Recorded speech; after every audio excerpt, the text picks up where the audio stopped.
Wondery Plus subscribers can listen to Morbid early and ad-free. Join Wondery Plus in the Wondery app or on Apple Podcasts. You're listening to a Morbid Network podcast. Redacted, Declassified Mysteries is a new podcast hosted by me, Luke LaManna. Each week, I dive into the hidden truths behind the world's most powerful institutions, from covert government experiments to bizarre assassination attempts. Follow Redacted on the Wondery app or wherever you get your podcasts.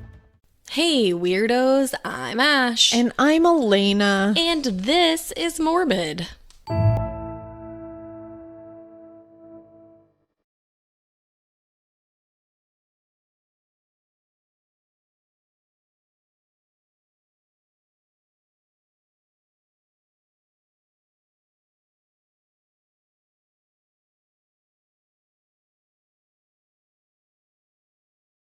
It's finally Morbid Buried Alive time. Hey, a Friday Morbid, a feel-good Morbid, just, bury yourself alive. A feel-good, everybody's phobia. I'm pretty sure we're bringing it here to the forefront today on this Friday. What in your brain was like, ooh, yeah? Like, what made you think of that?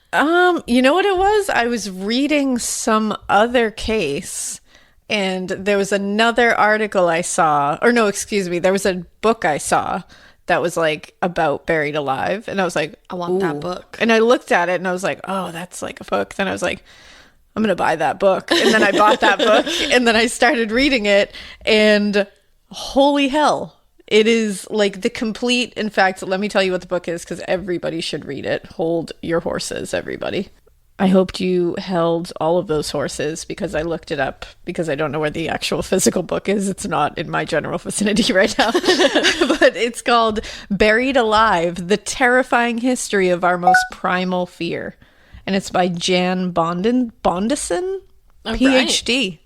A PhD? Oh, Jan, look at you. A PH Dizzle. She was never like Marsha. She was like PhD a. Exactly. There you go. Mm-hmm. And it's an amazing book. It's terrifying. It is all encompassing. It'll feel like you're being buried alive by like the scariest information ever. Every time you say buried alive, I don't know if you've noticed, but I literally have to take a deep breath. You're going to have a problem with this episode then. I feel like I'll probably have a panic attack. Because I got about 10 pages of talking about being buried alive. Great, that sounds awesome. Thanks for signing me up for that. Well, in case you were wondering, the name of the phobia for fear of premature burial is taphophobia. Taphophobia. Because taphos is from the Greek word meaning tombs or graves, and phobia is obviously like a deep fear or dread. All right. Yeah. That just reminded me of my big fat Greek wedding.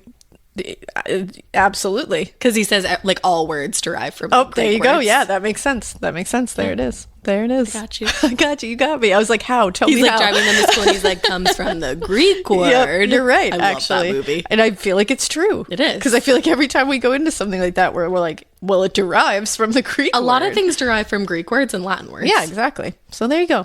Yeah. The more you know. Yeah, don't leave a review and say I'm dumb, because I'm not.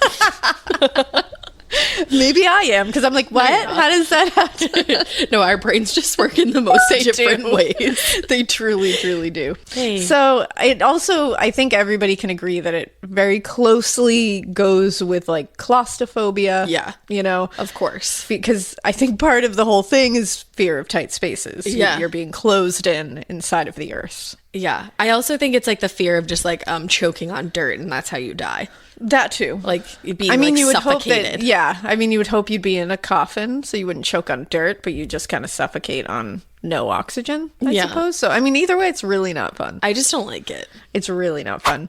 And I actually, in the book that I'm writing, I had to do a ton of research into this particular thing because of something in that book. Oh yeah. And the more I read about it, ooh, way to work your way around that. I loved the more I read about it, the more I realized that there's such a science to it too, like with how long you could survive with however much oxygen you have in there. Amount. It's like smaller people are going to survive longer because fuck me, right? There's more oxygen, there's more space around them in the box, so there's more oxygen to take.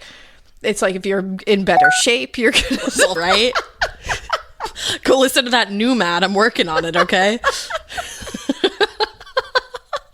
call him out 2021, I suppose. I don't know. It's like I'm calling myself out. Honestly, during this pandemic, like, I don't think any of us are We're all going to do fucked. great in a box right now. I think we're all going to be in trouble. But people who suffer from these things obviously tend to have like panic attacks or panic symptoms whenever they are in enclosed spaces, because it feels like they are being buried or are going to be forgotten in a room or something of the I like. literally have that on elevators. I can't do Yeah. elevators. I hate elevators. They freak me out. They're also, I think of not only like getting stuck in one, because that's literally happened to me. I think of getting murdered in one, and I think of I lost my train of thought. It dropping? It dropping, and I always think of how dirty they are. Yeah. Because I feel like elevators are filthy. Well, they're just like a little Germ like, pool. Just a little cube of petri dishness. A little vestibule of nasty. There you go. That's way better than mine. I like that. But yeah, and I'm always scared of those weird videos you'll see where someone goes to walk out of an elevator and it drops and they get like cracked in half or something. Yeah, it's terrible. It do be like that. But one of the most well-known, or what people think is the most well-known taphophobic, is Edgar Allan Poe. And there really isn't a lot of concrete evidence to say that he was absolutely taphophobic in life. People rely a lot on his stories being so heavily focused on this idea. But I think that maybe it was something, one, he was just interested in writing about, and two, it was a common fear of the time, especially that time. So he knew it was going to resonate with readers. Yeah, I think it was 'cause just that's him thinking of the scariest thing he could think of. Because that's back when they would do like the Oh, honey, we're going to get all into it. Oh, okay. Oh, yeah, we're going to get all into it. It's also said that he was afraid of the dark. A lot of people say that, which may have also led people to put that along with a possible phobia of tight spaces, and bada boop, bada beep, he's taphophobic now. Oh, okay. He also did have a story about being buried alive, but again, he's a horror writer. That's Right. a scary thing. It doesn't necessarily mean it's your fear, but you know it's a lot of other people's fear. Right, exactly. And actually, this woman, Susan Archer Weiss, was the one who claimed she knew Poe in his last few years of life. And she said that he was definitely taphophobic. She wrote a book called Home Life of Poe about him. Don't worry, for anybody who knows like Poe really well and knows this name, and it's like, she's not totally to be relied upon, just so you know. But I wanted to put it in here because this might have been the reason why people hang on to the fact that he was like such a well-known taphophobic. So in that book, Home Life with Poe, she wrote, Mr. John Mackenzie, in speaking of Edgar, bore witness to his high spirit and pluckiness in occasional schoolboy encounters, and also to his timidity in regard of being alone at night, and his belief in and fear of the supernatural. He had heard Poe say, when grown, that the most horrible thing he could imagine as a boy was to feel an ice-cold hand laid upon his face in a pitch-dark room when alone at night, or to awaken in semi-darkness and see an evil face gazing close into his own, and that these fancies had so haunted him that he would often keep his head under the bed covering until nearly suffocated.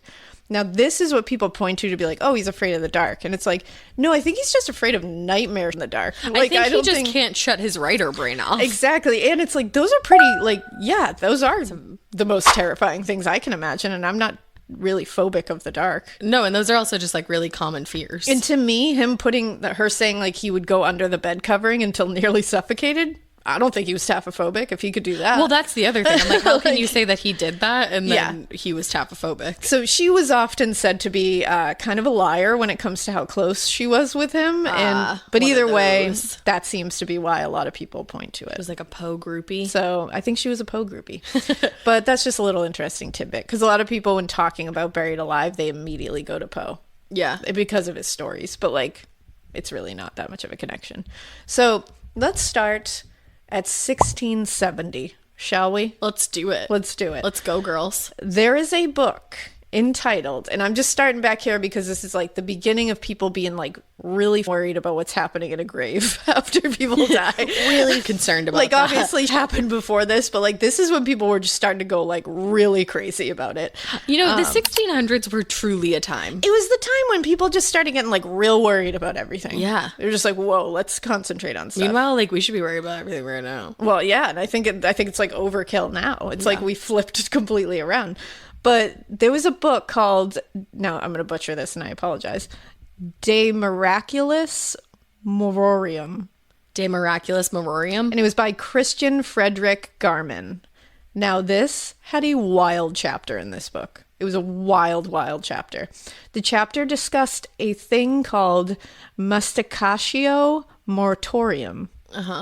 Which is supposedly, and I butchered that, I'm sorry. I think you did a good effort. Which is supposedly the tendency of a corpse to eat its death shrouds and try to eat its own fingers and arms and after death.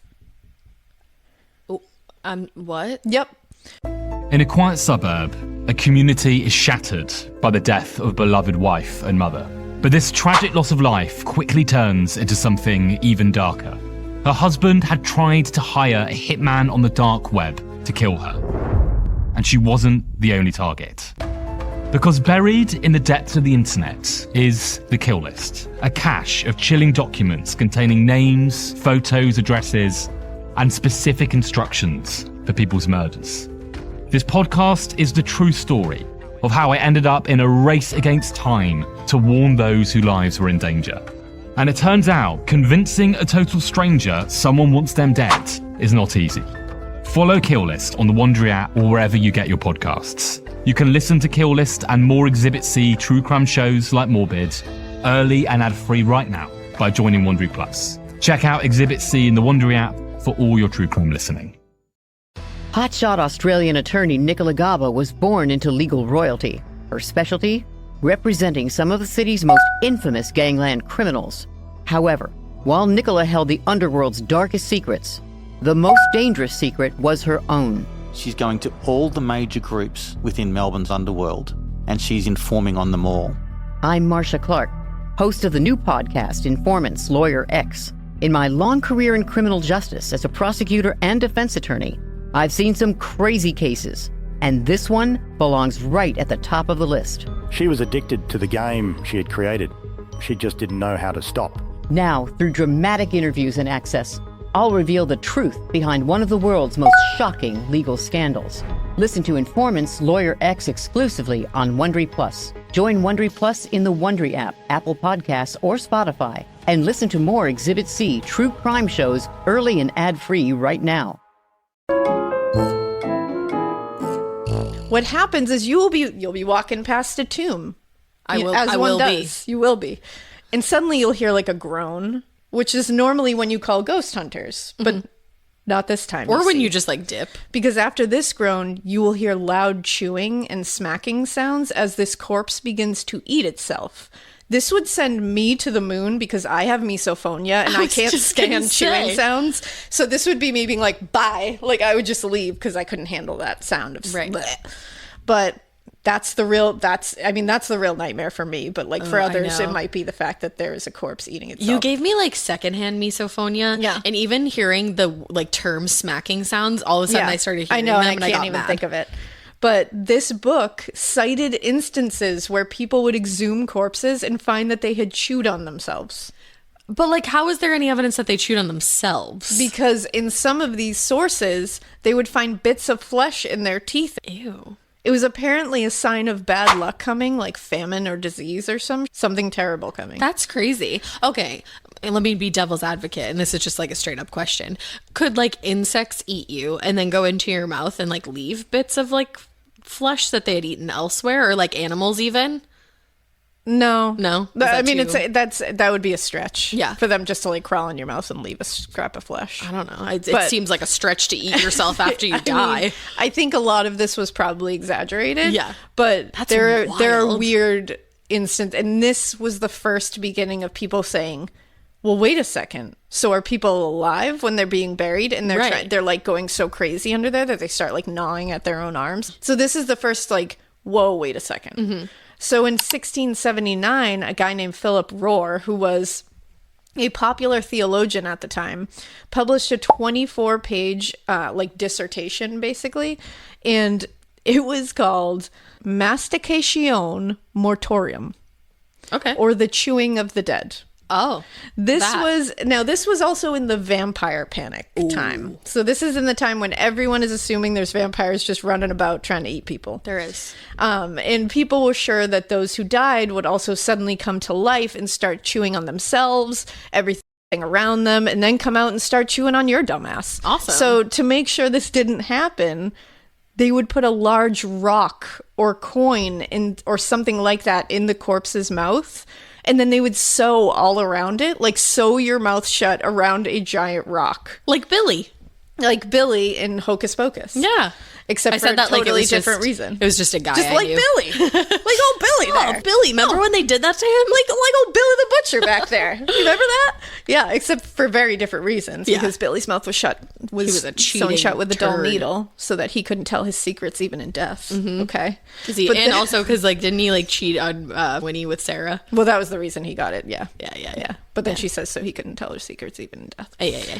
He was not a good boyfriend. He was wild. He wasn't.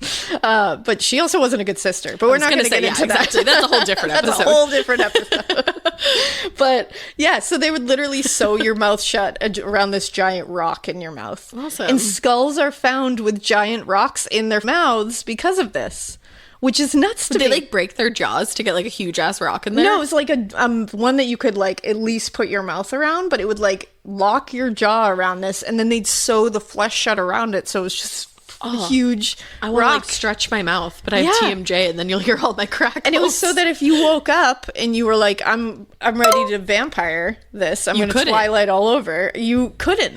I'm You about just- to go nimbly bimbly Twilight. Yeah, I'm and going to go sparkle everywhere and bite and eat people. y'all. That's what they do, right? Like, Yeah, so they you wouldn't be couldn't. able to do that. No, you'd have a big giant rock in your mouth, so you'd just be like, well, guess I give up.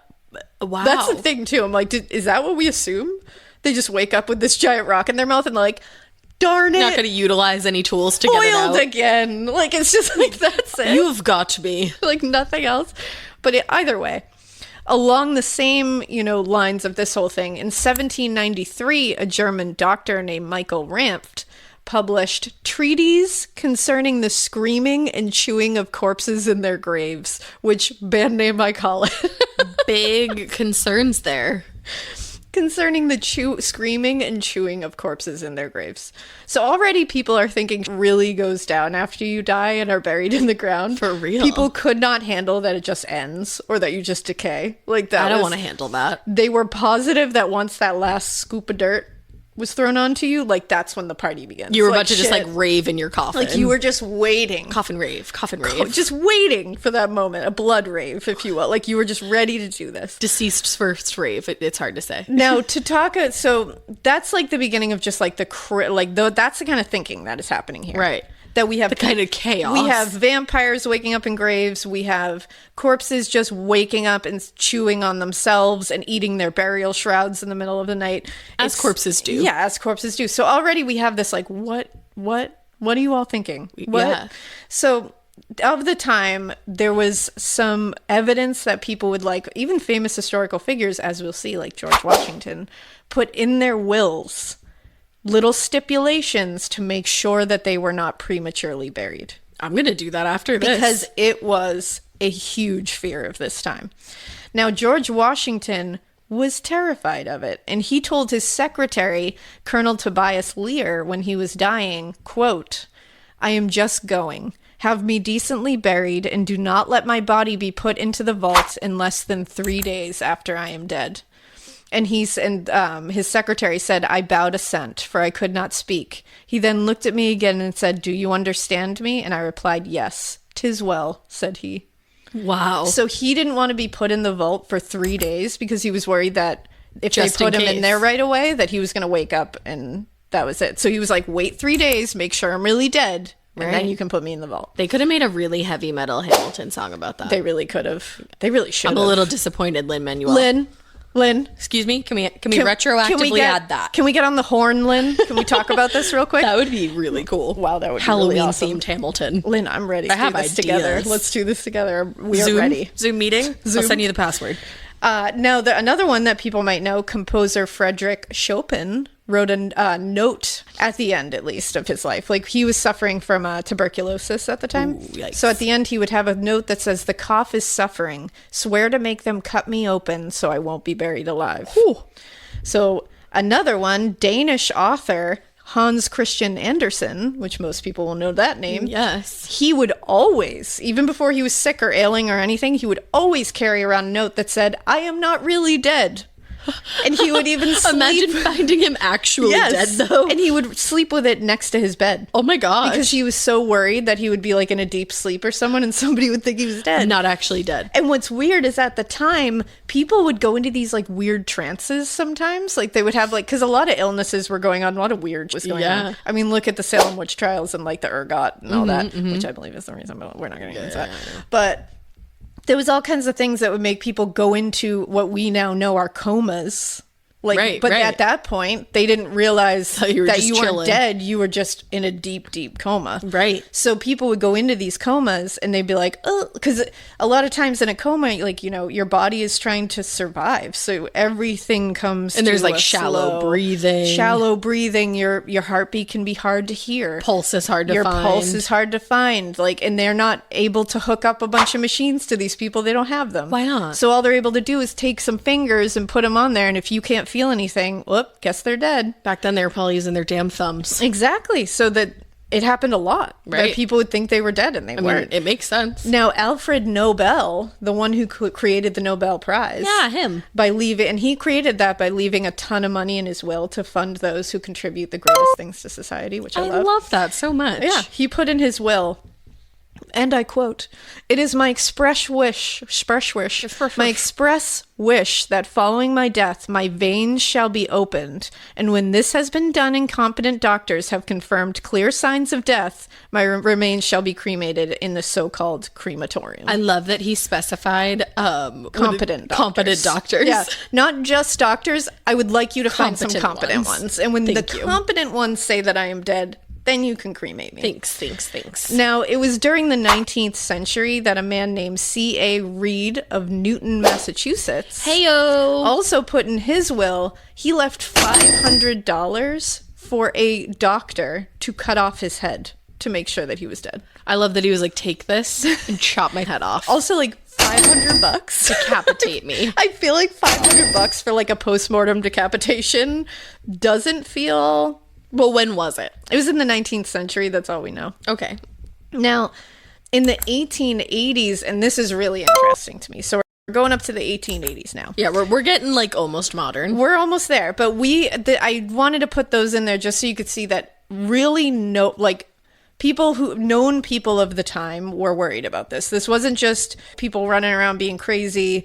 This was people who people trusted, people knew, who created things that we've all seen and loved, that were very, very scared of being buried alive, because it was like it was an insane fear at the time. It was like satanic panic, but like buried alive panic. But it was also like pretty justified, because it was happening at the time. In the 1880s in Germany, they created these things called waiting mortuaries. Mm-hmm. And these were literally morgues where they supposedly dead people would lie in state for a few days to make sure that they were really dead before proper burial commenced.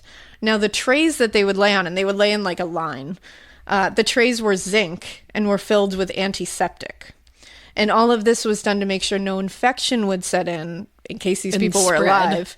And they would also pump steam into the room to hasten the decomposition process so they could like quickly see if they were really dead. Wow, that is actually very cool. But the smell. Yeah. The smell. If y'all are straight up dead, it's about to stank up in there. There is a line of dead bodies and you were just pumping steam into the room.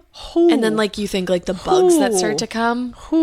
That's shit. But nasty. This is super interesting though, because they would cover the perimeter of the trays with fresh and fragrant flowers.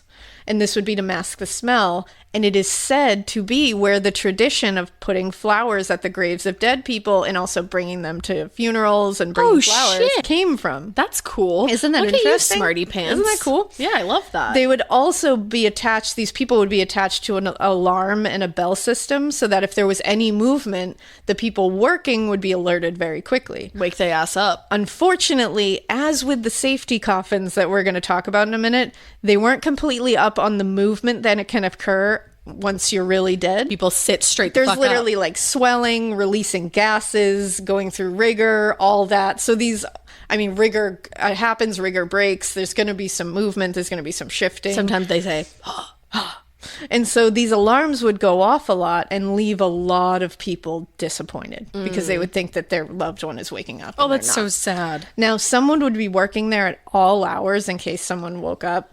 And apparently people would pay to walk through there and just look at the bodies. That's like the Paris morgue. Which, yeah, it literally is. And according to the history collection, sources say between 1822 and 1845, 465,000 people were taken to these waiting mortuaries, and not one of them woke up from their deaths. Yeah, so it wasn't as common as people thought. No.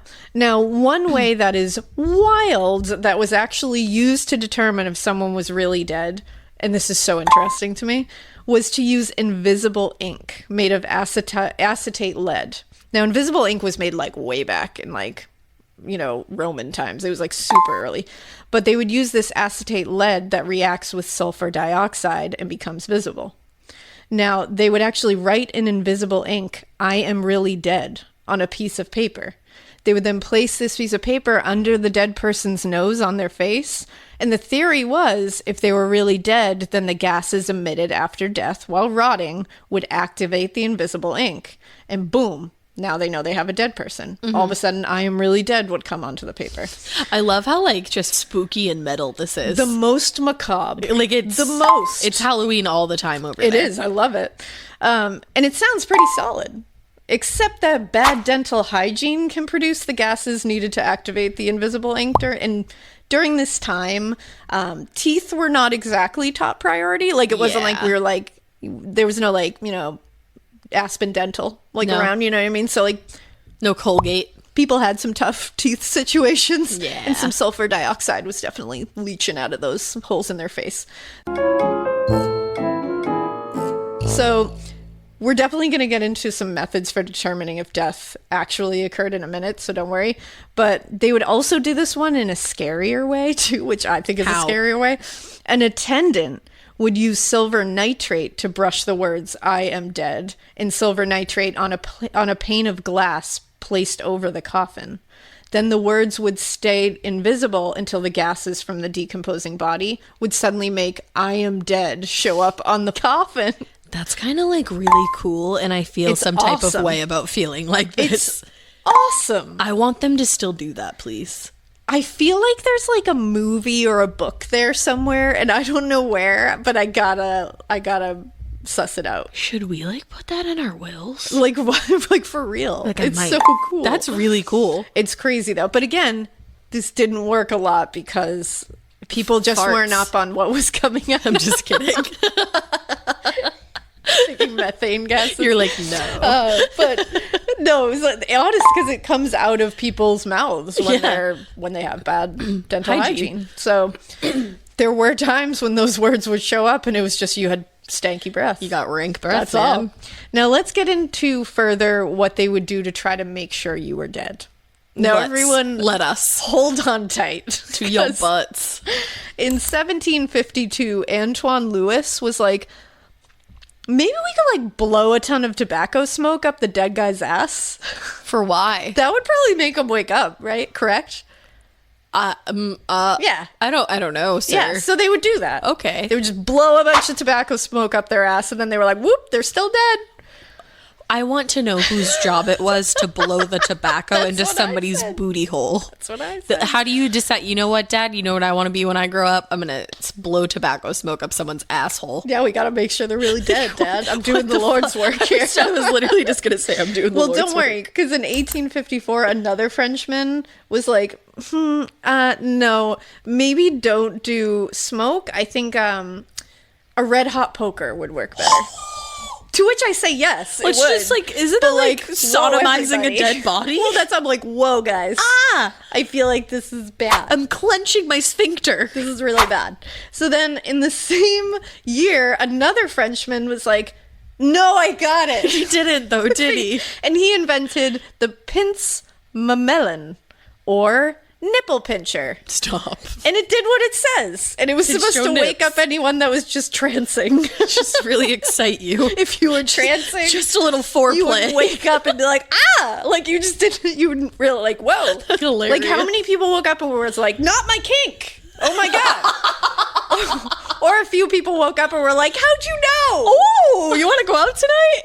Like the nipple pincher. That's funny. I love that he had to invent that as well. Like you couldn't just send someone to like pinch the nips. Yeah, he Too sure personal. did. Now, in between 1720 and 1722, there was a Great Plague in Marseillaise, which I looked it up. That you said a great play. It was a great plague. A Great Plague in Marseillaise, and 50,000 people died. It was in France, by the way, in case you couldn't tell.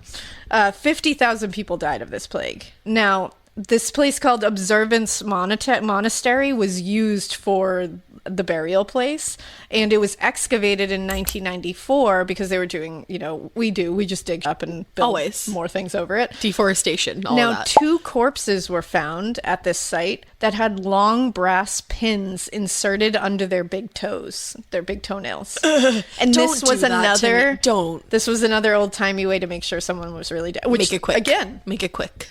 that's gonna wake me up. If I'm just trancing, it's gonna wake me up.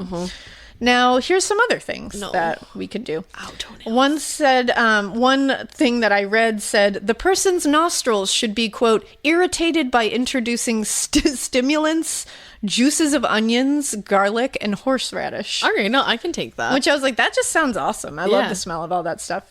So I'd probably wake up and be like, are we having a Bloody sandwich? Marys? Like, what's going on? Let's get it. Is there a charcuterie around here? You could also tickle them with a quill of a pen. Do it. You could, They're like not my kink all over again. I love that. They're like, we'll tickle you with the quill of a pen, or we'll thrust a sharp pointed pencil right up your nose. Oh no, that's Yep. rude. We could also rub your gums with garlic. Okay, I'll Ouch. take it. That would burn, I feel. You think? Oh, yeah. Yeah? Yeah, it definitely would. You could up the skin with whips and nettles.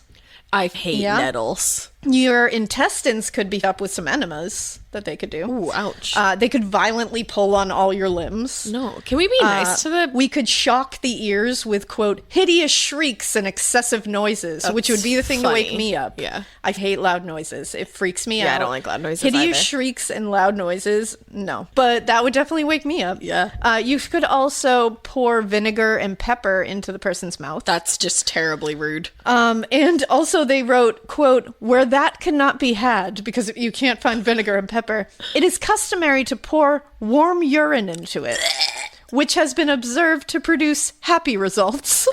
I doubt that. I'm gonna go ahead and be the first to doubt that.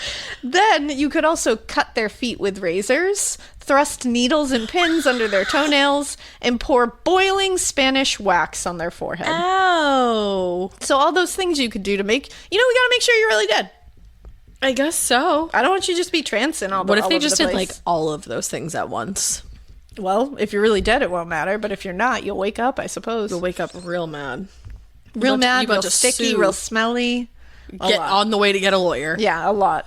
Now, a guy named William Tebb was a social reformer, and in 1896, he, along with Walter Hadwin, and a doctor who was almost buried alive himself, named no. Edward Perry Vollum, they created premature burial and how it may be prevented, with special reference to trance, cataplexy, and other forms of suspected animation, published in 1896. This book basically lays out a ton of real instances where someone was buried while still alive, and it also tries to understand how to prevent it from happening in the future. People were like really into William Tebb. Tebb, excuse me. The same year, Tebb, along with Walter Hadwin, founded the London Association for the Prevention of Premature Burial. So this was huge. Whoa. They used this association to disperse the book that we just talked about, and also other books from other social reformers and people who were basically as paranoid and scared of premature burial as they were. And they basically campaigned to make sure the signs of death were absolutely concrete and were dead set, pun intended, on stopping the epidemic of premature burials that they saw was going to be like the end times. We were just going to all be buried into the world. Oh. Now, when Tebb himself died in 1917, he put in his own will that, quote, unmistakable evidence of decomposition should be visible. So he was cremated a week after his death. Wow. And it kind of made me think immediately of The Wizard of Oz. You know, the coroner in The Wizard of Oz? When they say that the witch is dead, and they're like, she is morally, ethically, spiritually, physically, positively, absolutely, undeniably, and reliably dead. Yes. And I think that's literally how they live their life. I love that. And then I love the song of the coroner when he's like, as coroner, I must aver, I thoroughly examined her, and she's not only merely dead, she's really most sincerely dead. Do, do, do, do, do, do, do, do. Your memory is I unlike loved The any Wizard of other. Oz when I was little. But yeah, so they were just talking about, like, I'm pretty sure they were probably thinking about William Tebb. They were just preaching his gospel in that flick, really. I think they were. Now, there's also a publication that really fed into people's fears at the time called The Undertakers and Funeral Directors Journal. Ooh, was it real though? Was it though? They had a story in it that goes a little something like this. Once upon a time, Mrs. Lockhart of Burkhill, who died in 1825, used to relate to her grandchildren the following anecdote of her ancestor, Sir William Lindsay of Covington, towards the close of the 17th century. Sir William was a humorist and noted moreover for preserving the picturesque appendage of a beard at a period when the fashion had long passed away. So they're like, he had a beard when it wasn't cool to have one What a anymore. weirdo. What a cool way to know him by. He had been extremely ill, and life was at last supposed to be extinct. Though, as it afterwards turned out, he was merely in a, quote, dead faint, or trance. The female relatives were assembled for the chesting, the act of putting a corpse into a coffin, with the entertainment given on such with the entertainment given on such melancholy occasions. In a lighted chamber in the old Tower of Covington, where the bearded knight lay stretched upon his bier. But when the servants were about to enter to assist in the ceremonies, I just lost my place, excuse me. Isabella Somerville, Sir William's great-granddaughter and Mrs. Lockhart's grandmother, then a child, creeping close to her mother, whispered into her ear, "The beard is wagging. The beard is wagging." Mrs. Somerville, upon this, looked to the bier, and observing indications of life in the ancient knight, made the company retire, and Sir William soon came out of his faint. Her hot bottles were applied and cordials administered, and in the course of the evening, he was able to converse with his family. They explained that they had believed him to be actually dead, and that arrangements had even been made for his funeral. In answer to the question, "Have the folks been warned?" Invited to the funeral, they mean. He was told that they had, that the funeral day had been fixed, an ox slain, and other preparations made for entertaining the company. You know, you slay an ox for entertaining company. Sir William then said, "All is as it should be. Keep it a dead secret that I am in life, and let the folks come." So he's like, let everybody come to my funeral. I love it. Let's do this. Because he wanted to see who would show up. Yeah. His wishes were complied with, and the company assembled for the burial at the appointed time. After some delay occasioned by the non-arrival of the clergyman, as was supposed, and which afforded an opportunity of discussing the merits of the deceased, the door suddenly opened, when to their surprise and terror, in stepped the knight himself, pale in countenance and dressed in black, leaning on the arm of the minister of the parish of Covington. Having quieted their alarm and explained matters, he called upon the clergyman to conduct an act of devotion, which included thanksgiving for his recovery and escape from being buried alive. This done, the dinner succeeded. A jolly evening, after the manner of time was past, Sir William himself presiding over the carousels. Wow. So he was like, come to my whole ass funeral. Actually, It's a surprise party. Actually, it's a feast in celebration of my life, which continues on. Yeah. But it was, you know what? Baller move. Exactly. And you know what? But the stories like that, which were relayed as, because nobody knows if that's true or not. Yeah, sounds But fake. they were relayed as truths in the time where people were like, see? Yeah, This like guy that was like a about to be diary. put into the earth. Like, but So the idea of all this is that before your ass is interred into your final resting place beneath pounds of earth, it would behoove any doctors in the area to make sure that you are definitely dead. To make sure That's your really- beard is wagging. Yeah, if the beard wags, you stay damn it, I thought I had something in there. If the beard wags... All I can think of right now If is... the beard wags, no body bags. That's what we gotta say, right? If the beard wags, I like it. All I could think of was never been kissed. If the thing is a rocket, don't come a knocking. Yes. That's what it is. Yeah. If the beard wags, no That's how body my bags. brain works. Now, here are some methods they used because, the heart is so unreliable. Always. As many country music songs will confirm. Oh, I was like, what? Man. Took me a minute. No, that was funny. I'm just like, glad. We'll go with safety coffins. We'll talk about those first. Now, there's a lot of safety coffins that were made. I picked a few that I could find the patents for. I went on a patent search. So, patent number 81437 was granted to Franz Vester on August 25th, 1868 for an, quote, improved burial case. Now, this one was complicated. It had a ladder, a bell, and an open airway in it. Basically, the ladder was above the person's head, and if they awoke, they were supposed to climb the ladder up to the surface. But if they were too tired or weak from, dying to climb the ladder, there was a safety measure for that, too.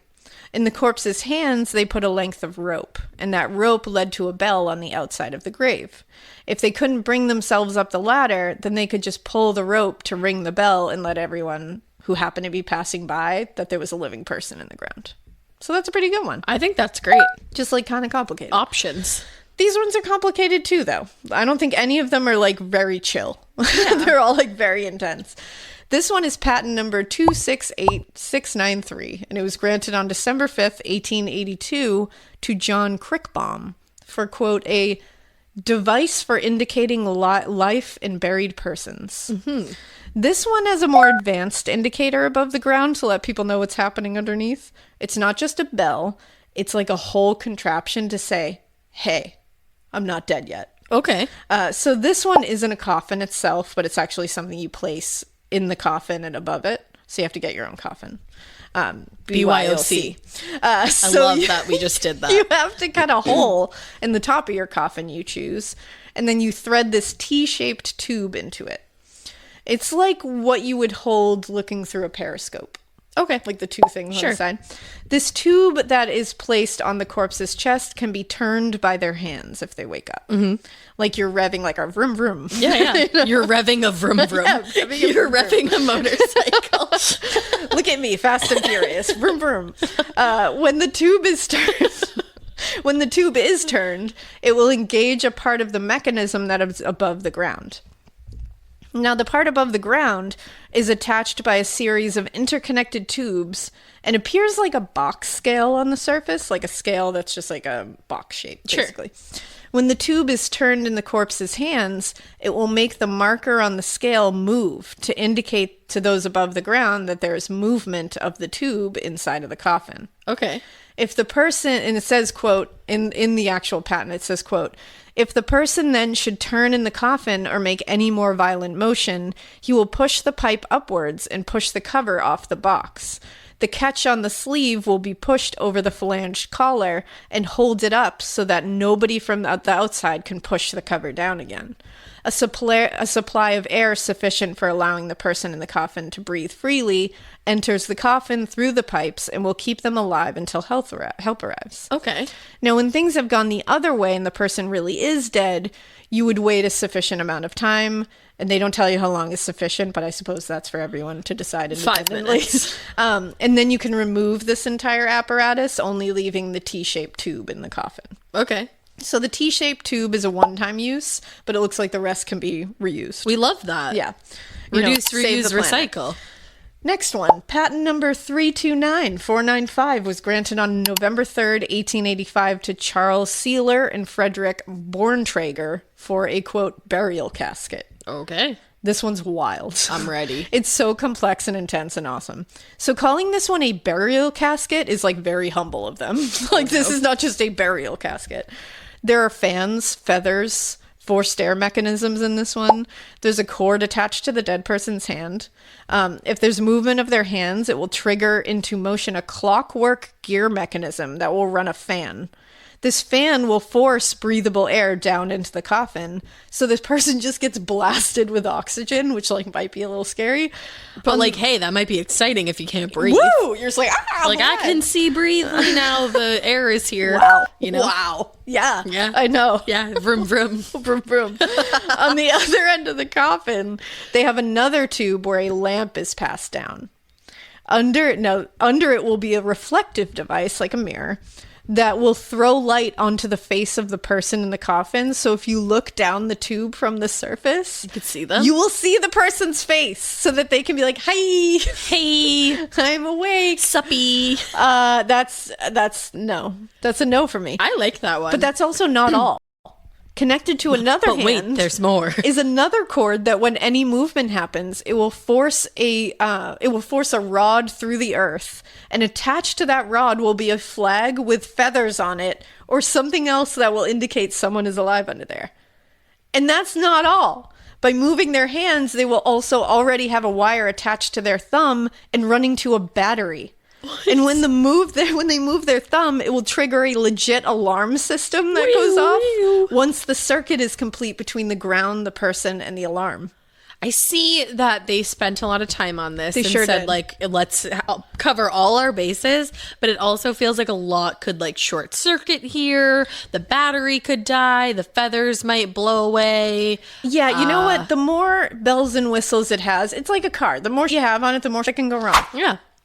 It's So like I a feel high efficiency dryer, if you will. Yeah, it really is. It's like you start adding all this crazy stuff onto it, more stuff is going to break. Yeah. And also, I don't want to install that onto my loved one's coffin. No, it's a little too Like, much for that's me. a lot. And then I feel like even if I'm installing that, then forever I'll be hopeful that like something might come of it. Yeah, exactly. And then my loved one and won't then be nothing dead. happens, and you've just done all that. And then, what happens when they really die and you got to do that all over again? Exactly. It gets expensive. It does. It gets expensive. It gets labor sad. intensive.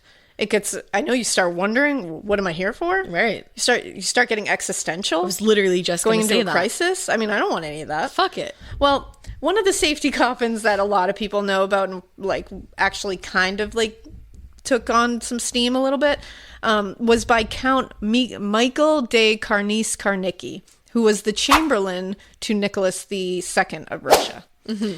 Now, he was stressed out to make this because he had seen a young girl almost buried alive. Oh, God. So this came out of stress. That'll and, change you. nightmares. He said after hearing her screaming to be let out from her own grave, he was obsessed to make sure it never happened to anyone again. Now, this was in 1897, and so this one had a tube which came from inside the coffin up above ground. At the coffin end of this tube, there was a glass ball hanging over the dead person's chest. Any movement, any breath or anything would make this delicate glass ball move in the air, and this would automatically set off a spring-loaded mechanism that opened the top of the tube to allow air to come into the coffin immediately. Like the burial casket, once this was all triggered, a bell would go off and a flag would shoot out from the ground 4 feet up into the air. Oh, damn. To let people know it was going down for real in there. Down there. And in case you are bummed to be interred into the ground in the dark and haven't heard anyone say, like, hey, are you dead in there or not? Yeah. Like, you haven't heard the parade of, like, I'm not dead yet happen. Yeah, right. There's a lamp that will burn when it gets dark. So you can fully comprehend the nightmare situation you are in of being trapped, unable to move in a coffin in the ground. Do I get to like pick the style of my nightlight? No. All right, I'm out. See? It's important to have a sense of when it's nighttime while in this position, because then you can really soak in the terror of being alone in your own grave in a cemetery surrounded by dead bodies in the middle of the night. I feel like it's very important to like be like, oh, like the light comes on, it's just like boop, it's like one of those automatic timed lights, and you're Right. like, oh cool, it's nighttime. I'm in a cemetery in the ground in my coffin at nighttime. No, thank you. Fun. Like, it's like the, oh good, Party. glad party. So another positive for this one, though, was that it was hermetically sealed, so that if the person did start rotting from like actual death, the gases wouldn't be rising out of the pipes, because that would be bad. At least they thought of that. Yeah, you don't want like dead people gases just like floating around. Can't say I do. You could also reuse this one if the person wasn't really dead. Again, recycling. So one problem, though, is that Any slight movement of the glass ball would trigger the alarm. And sometimes, like we said, corpses bloat, they swell, they move weirdly, gases will move. Sometimes could get in they there. could move over onto their side because of just shifting. That's Like, wild. It can happen in there. And of course, at this point, they just weren't aware of all that had happened. We didn't have body farms back then. Like, Bill Bass was the one who was like, hey, look at the shit that happens when you die, guys. For like, real. We needed Bill. Where were you, Bill? Bill. Bill. Except a different one. Oh, I love you, Bill. I love Bills. There's a lot of good Bills out there. Right? So there really is. There is. Yeah, you're right. He was determined to get this to be like the norm coffin. He was like, I want this to be everyone's coffin, not just like people who choose it. Everyone should have this. And Standard. he would go around at like conferences and talk about this. And at one, he said, quote, according to the declarations made by grave diggers of the great cities of all countries, when at the end of 5 years the dead are removed from the common grave, they find in the coffins convulsed skeletons with fists clenched, which is like, okay, we now know that that's not how that goes, twisted and raised to the jaws. In every part of the world, there is not a community of any importance, town or village, where some memory is not preserved of people buried alive. And this memory remains like a permanent terror through all time. And he, like, I should say there's an exclamation point at the end of that, because he was like, ah! Like, he was like Dwight Schrute at, like, the sales conference when he's doing all those, like, famous speeches. You'll get me, office people. This was the one everyone was real psyched about. After these conferences, they were like, yeah.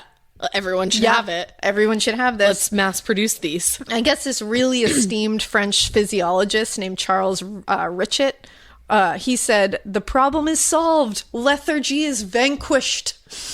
Which, yeah. I'm obsessed. Which, hell yeah. Like, as soon as I saw that, That's I was hilarious. like, I don't even know, but it needs to be in there. Yeah. The problem is solved. Lethargy is vanquished. I love it. Yes. I'm here for it. And our dude, William Tebb, he endorsed this as well. All right. So he was like, everybody's on board. gearing up together for this afterlife. Unfortunately. But even though it's not. Unfortunately, he went on tour to demonstrate this coffin. Sweetie, what happened? During one of the demonstrations, the person in the box couldn't trigger it properly, and they had to hastily dig the person out. People immediately were like, welp, I'm done with that. Like, nope. I'm a head out. Which is dumb, but it was really... Yeah, there's and, like, problems with everything. And the newspapers immediately, like, latched onto it and just destroyed it. And did they make fun of him forever? Yeah, like, his reputation was, like, ruined. But... it was really that and the idea that if it was triggered by something like normal postmortem movement or swelling, that you would be digging up a ton of corpses for no reason. All the time. Like, it was just going to cause a lot of people to get dug up. Now, I thought these safety coffins were like a thing of the past. Like, when we talk about this, we're like, yeah, like, that was back then. Yeah. Like, we know now. But I'm reminded of that clip of Madison from American Horror Story when she says, surprise, I bet you thought you saw the last of me, to Yes. Fiona. Because I searched patents for more devices like these. I was like, I just want to see. I found one from 1921. Okay. And it's called, quote, an exclusively owned post-mortist reactive screen to prevent premature burial. Wow. There isn't any real information on this. I think it's just a screen that is supposed to be like in the coffin that you can see the person and you'd be like, oh, look, they're waking up. Let's go get them. So they're not buried 6 feet under anymore? I think they had no idea how to make this. They just had something that they wanted. They had like some way that they were going to have either like a viewing screen where you could actually look into it and watch the person, you know, like some kind of thing. Macabre. I know. And it's like, that's like really Pretty 1921. ingenious. There's another one from 2014. That's when I graduated high school. Wow. Moving on from that. It's U.S. patent 884768B2. Uh-huh. You know it. I've You heard love of it. Yeah. You believe it. I live it. I love it. Yeah. It's a portable alarm system for coffins. And the portable alarm system for coffins is a system that enables a person who has been mistakenly interred to transmit a signal that indicates that he or she is alive. The system includes a signal transmitting structure removably secured in the coffin or tomb. A lamp or light source provides illumination for the tomb or coffin to allay the effect of panic for the entombed person. A receiving device is located in a prominent place, whereby the transmitted signal may be readily and quickly observed by security or other personnel. After a predetermined period, the system can be easily removed from the coffin for reuse. Which I'm gonna be honest, I think that's kind of awesome. I like it a lot. Why not? Let's do it. I mean, why not? What's the harm? What is it? We're just, why not? It's just like everything will be fine. If Don't worry about it. If they're really dead, we have. It's like if you're really dead, you have nothing to worry about. Prove right? it. Prove it to me. Prove it. Yeah. What, you don't want to prove it? So that's Do it. You won't. 2014. That's crazy. So it's still very real. The real enough that U.S. patents are being awarded for new inventions to prevent this from happening. That is crazy. I was not expecting 2014. So we're going to end this on a few examples of people that were buried alive. Yay! I thought we might. Yeah. In Pineville, Kentucky, 1891, a 20-year-old woman named Octavia Hatcher. She's probably one of the best known, especially in Kentucky. Hello, Kentucky. You know who I'm talking about because there's a statue of her there. She gave birth to her first child, who was a son named Jacob. Unfortunately, Jacob died almost immediately after birth. As a result, Octavia fell into a deep depression and eventually sunk into a coma from illness that same year. On May 2nd of that year, she died. Seems like a really sad and pretty straightforward story, right? No. It was not. You are correct. Because you see, around this time, a bunch of other people in the town. It was apparently like a extremely hot year too. Like the heat was crazy. So they were burying people very quickly. Like within 20, like people got to get in the ground. We can't let them sit above ground. Smart. Because it's not like refrigeration. It's like, let's just throw them in a morgue freezer. It's like, let's get them in the ground. Let's not let them rot up here. So she was, boom, buried. But then all of a sudden, a bunch of people in town are falling victim to this swooning kind of, where it appeared they were comatose or unconscious, but they were just like swooning really hard. Okay. Like just fainting and going into a coma. Swoon, full swoon. They believe it may have been due, at this time, actually, now that they look back, they think it might have been due to mosquito-borne encephalitis. Oh, I thought you were just going to say heat stroke. I mean, that too, but they think it might have been an encephalitis thing that was causing like comas to That's happen. crazy. So once all of this started happening, people who knew Octavia were like, they had her dug up because they were like, oh my God, like what if she's one of these people? What they found was a nightmare. Her fingernails were ground down to dust and bloody. There were claw marks and the fabric lining of the coffin was shredded. I remember. I know this one. Her face was twisted into like a terrible like mask of terror.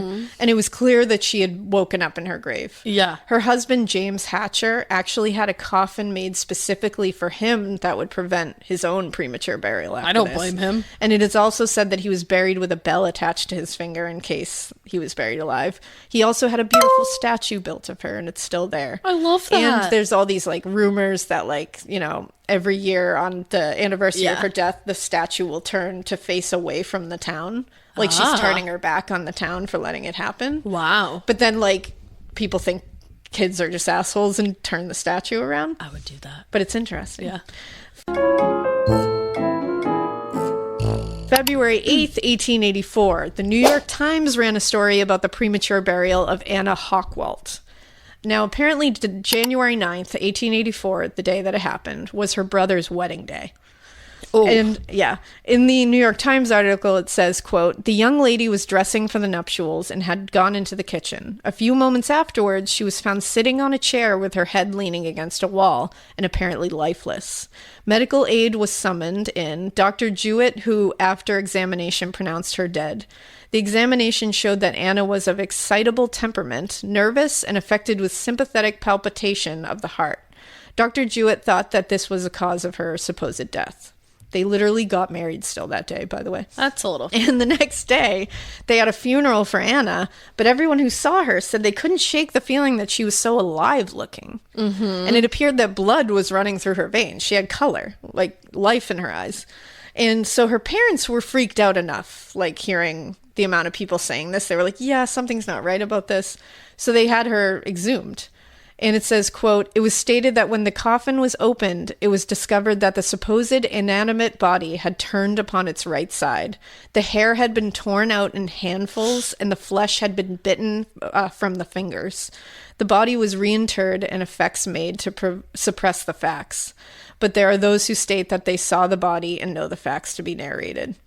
It'd be as narrated, excuse me. So yeah, so she was found, the flesh had been bitten from the fingers. I wonder why it is that like what in psychology, like in the psychology of your brain makes you do that. I assume it's just panic, blind panic and terror. You'll go hysterical and wild. mad, and you'll just probably start doing crazy things. Biting your own fingers off. Now, again in February of 1885, a man named Jenkins got sick. That's what we only know him by J. Jenkins. Man named Jenkins. Just a guy named Jenkins. His name was J. Jenkins in the article. I feel like that like happens in SpongeBob. Really? Yeah, like I'm like wait. No, What like I'm happens in SpongeBob? I don't know exactly, but I'm transported to a time when there's a guy named Jenkins and like it's like a grave and they're like it's like a haunted episode or something. Oh my god, I thought you meant like they eat the flesh off their bones when they die. No, and I was like, whoa, what episode is that? That doesn't happen. You're like, maybe I will watch SpongeBob after all. So Jay Jenkins had a fever. He was cold and clammy. He couldn't speak. And they tried to wake him. They couldn't wake him up. And when they felt for a pulse and a heartbeat, they couldn't feel one, which, as we know, not super reliable. So because it was 1885 and no one could actually be there to officially name someone dead, they were like, well, he's dead. They had him buried because you have to throw that guy in the ground quick because that's how plagues start. Yes, So they were like, get this dude in the ground. Get him out of here. So they did, and they buried him. Now, before he was thrown into the earth, people around him did note that he was not stiff, which was weird. Yeah. But they were like, whatever. It's fine. Yeah, it's probably fine. I gotta go to dinner tonight. Now, 10 days later, they had to dig up his coffin, not because they thought he was still alive, but because they were going to, it was like a wooden coffin, I guess, and they were transporting this wooden coffin 20 miles to the family burial grounds. Oh, okay. That was like a thing. They inspected the coffin, and then they discovered that Jenkins inside was on his stomach. Aye. He was facing down, and most of his hair had been torn out of his head, and claw marks were on the lid. Oh, is there any instances where the person gets saved, Elena? There was, but I didn't include them. Wow, you So the suck. last one we're going to talk about is in 1937, a 19-year-old from France named Angelo Hayes. Now, this is 1937. Did everyone hear that correctly? Not too long ago. He went for a motorcycle ride and ended up crashing his bike and his head into a brick wall. His head was literally like mangled. Like bad. And they wouldn't even let his parents see him. He was buried 3 days later. And so then insurance had to get involved because this was a motorcycle accident. And he had to be exhumed a couple of days later. So he had been in the ground for a few days. He was warm when they got him out. And to their astonishment, he was alive still. Oh, okay. So the medical part of this is that the trauma that his body had gone through had forced his body to put himself into a coma, basically to shut down all the major organs, shut down all the major processes to try to heal, which is actually what happened when I had the twins and I went into like kidney failure. Because I'd lost like, I don't know if I've told the story before, but I like lost a ton of blood when I had the twins, and like they had to give me a few transfusions and all that. And my kidneys shut down, like just started shutting down. And the doctor literally told me afterwards, like your body was shutting down because like you were dying. So your body shuts down to try to preserve energy and try to preserve all the things it needs to try to get you back. Yeah. Which was horrifying to hear afterwards, but like so interesting. Horrifying to hear. I love you so much. You should have seen yourself. People, like totally aside here, I walked into that room with my aunt and we looked at each other and we were like, is she okay? Yeah, it was pretty rough. I like looked at the nurse and I was like making eye contact with her, like trying to like get her to hear my thoughts. And I'm like, you look beautiful. I've never seen someone look so good after giving birth. Oh my God, Mama Bear. And then I was like, is she gonna make it? Like I was scared. Is she gonna make it? Like, I was gray. We all went home and we're like, so she's good, right? She's like good, she right? doesn't, they're not gonna do anything else. Like, Yeah, okay. it was a real. You had 2 blood transfusions. Yeah, two full blood transfusions, and then finally my kidneys were like, here we are. I'll give you one if you ever need one. I appreciate that. I would give you one of mine too. I don't know if you want it. But. I don't know if I want yours, but actually, the more I think of it, you probably don't want mine. I've done a lot of demolish But you know to what? this pod. I appreciate the thought. Yeah, That's all that matters. if they're good, I'll get them checked for you first. Thanks. I think they do. Same to you. I think it's standard. They're doing their thing now, so it's cool. Yeah, I rebirthed them. But I think it's fascinating that like your body will just try go to into save survival mode. Like that it knows to go into survival mode. Bodies are wild. And then it will just like shut the fuses down. Like Yeah. it's just like, whoop, shut everything down. We gotta make this person survive. I wish they could perfect it. The bots. Yeah. I wish the bodies could perfect it so that we could just go on and on and on and just keep shutting everything down just enough to get it back. It's like to a working hibernation order. a little bit. Yeah. And well, that's what happened to Angelo here because he went into like a trance-like coma because his body was like, whoa, going down. Well, we gotta like save our energy. Yeah, exactly. So it was requiring very little oxygen for him to stay alive. So when they brought him to the hospital after digging him up, they were thinking, you know what, he's probably going to be gone in like a minute because he's been in that fucking box. But he didn't need a lot of oxygen. Right. He was revived. Oh, so you did include one. Thank I wanted to goodness. scare I was you. like, you little He bitch. survived and he thrived, guys. See, I'm leaving you on a good note. Wow. And then did he have to have like surgery? Because you said he was found like mangled. Yeah, he had to have like tons of stuff done, but he thrived so much, in fact, that he invented a security coffin with an oven, a fridge, and a thing to play music. So he just wanted to live underground. And he toured all over France showing it. I want to see it. You got a pic? I don't have a pic, but those are also. It was like rumored that it had a fridge and an oven and all that, but I think it's funny. Just FYI, that's all based in I think rumor. it's funny though. But he That's did amazing. survive. Like he did survive. That's just an underground apartment. It sure is. Do you want an apartment coffin? Come on up. And See I want the it- apartment coffin. I want it to be real. I want it to be real as I well. want it to be I'd buy real. one of those even if I was dead. I'm gonna Right? chill in the afterlife. On It sounds awesome. my Like I'm all apartment. for it. But yeah, so that is my little snippet into the world of being buried alive and the fear of premature burial. I gotta tell you, like that was like very dark and morbid, obviously, because hi, we're morbid. But that was like a really good episode. Oh, thank I you. really liked that. It was very different than anything we've ever done. I That's feel, what I was thinking. It would be something different. and it went well. But I think it's something everybody can relate to. I don't think anybody's really psyched to be buried alive. No. I don't think that's. I mean, if you're into that, like, Go off. I'm not shaming you. That's fine. But like, I feel like that's what you said. yeah. Like, But yeah, I think we can all be like, whoa, yeah, I want Yeah. a safety coffin. yeah, great job.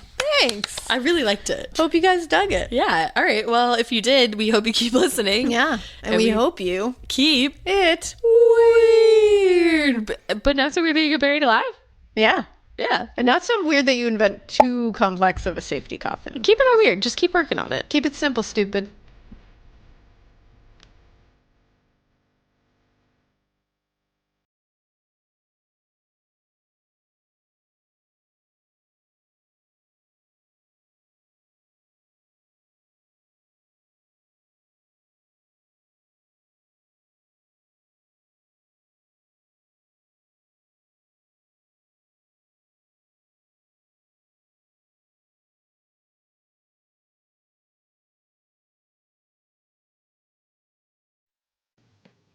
If you like Morbid, you can listen early and ad-free right now by joining Wondery Plus in the Wondery app or on Apple Podcasts. Prime members can listen ad-free on Amazon Music. Before you go, tell us about yourself by filling out a short survey at Wondery.com/survey.